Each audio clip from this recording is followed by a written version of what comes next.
Next topic that we are going to study is swing equation. Before discussing swing equation as well as deriving it, first we'll recall what is load angle. So load angle delta, this is the angle between stator field as well as rotor field.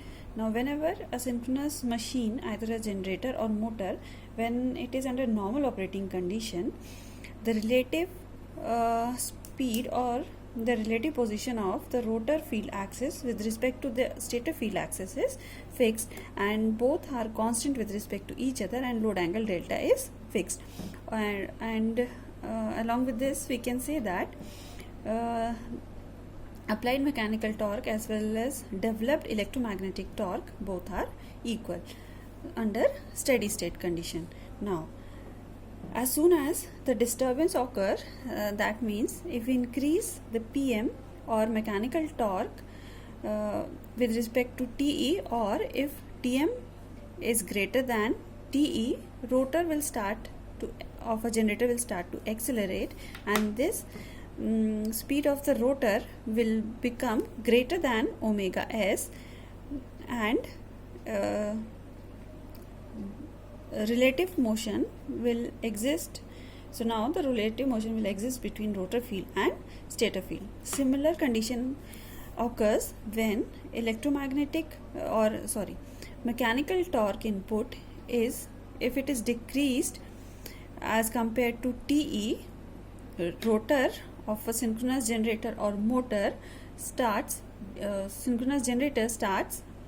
deaccelerating, and the speed of the rotor field becomes less than omega s, and again the relative motion exists between rotor field as well as stator field. So now from here we can say that under normal condition no relative motion exists between rotor field as well as stator field, but as soon as the disturbance occurs, the relative motion exists.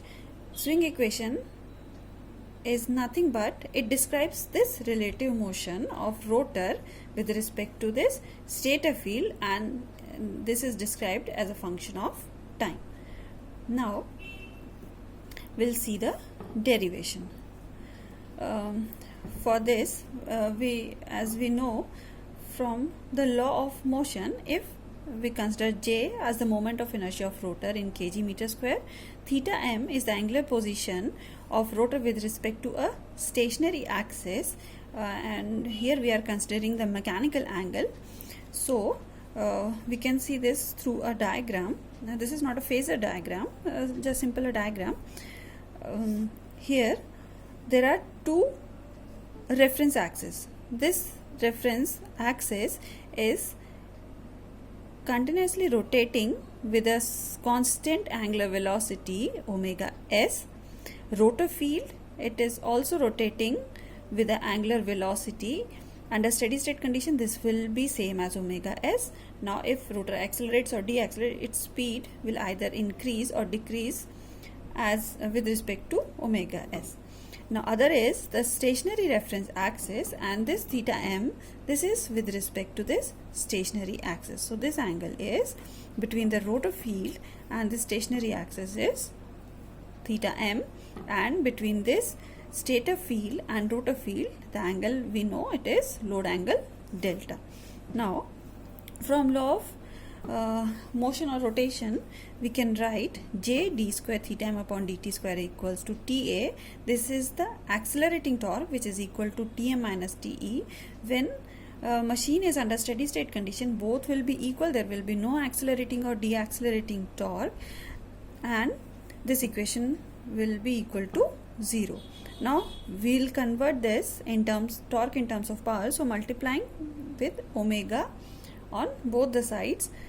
Here omega sm represents the synchronous speed in radian per second, and angle is taken as mechanical angle. Now since we know that theta electrical is equal to number of poles by 2 theta m, now we'll convert this mechanical angle into electrical angle. So Now with this equation changes as J 2 by P square omega S into d square theta electrical upon dt square equals to Pm minus Pe. Now this square term is because here omega M is also changed from mechanical to electrical, and here theta M is again changed from mechanical to electrical. So because of this, here 2 by P is in square form. Now since angular the moment of inertia J, number of poles to these are constant terms, so we will define a new constant M and replacing it this term with M. So M is J 2 by P the whole square into omega S, since the synchronous velocity is also constant.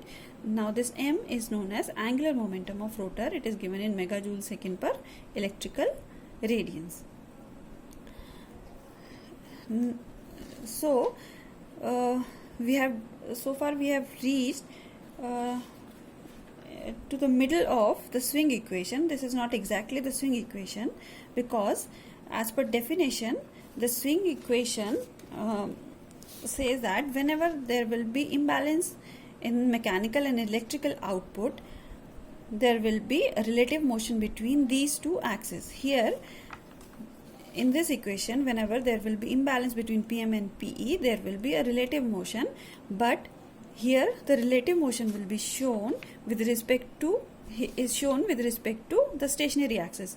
In fact, as per the definition, we require this with respect to synchronously rotating air gap axis. That means we have to shift our reference axis from the stationary field to this synchronously rotating stator field. So here we know the relation, or we can define the relation from here between theta m and theta delta, which is delta is equal to theta electrical minus omega S into T.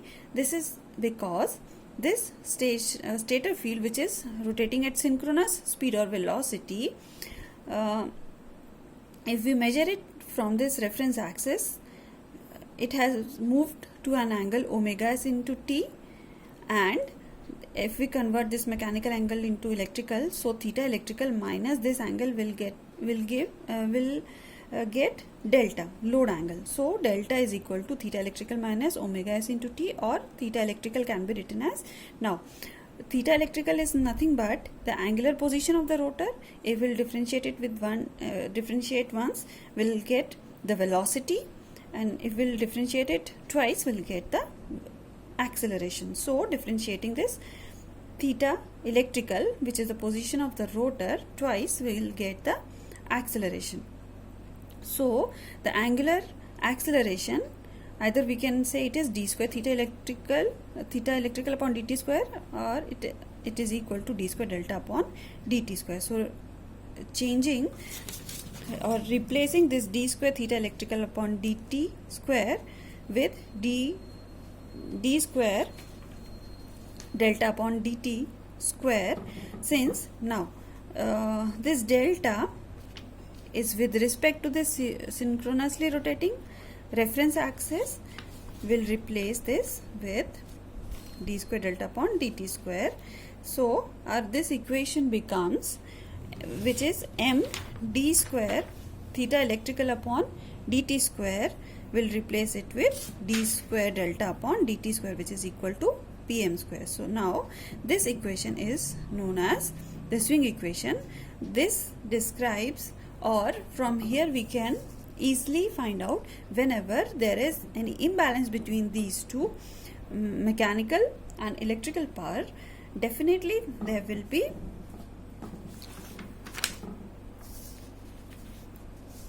whenever there is imbalance, definitely there will be acceleration or deacceleration of the rotor, which will be described with this equation.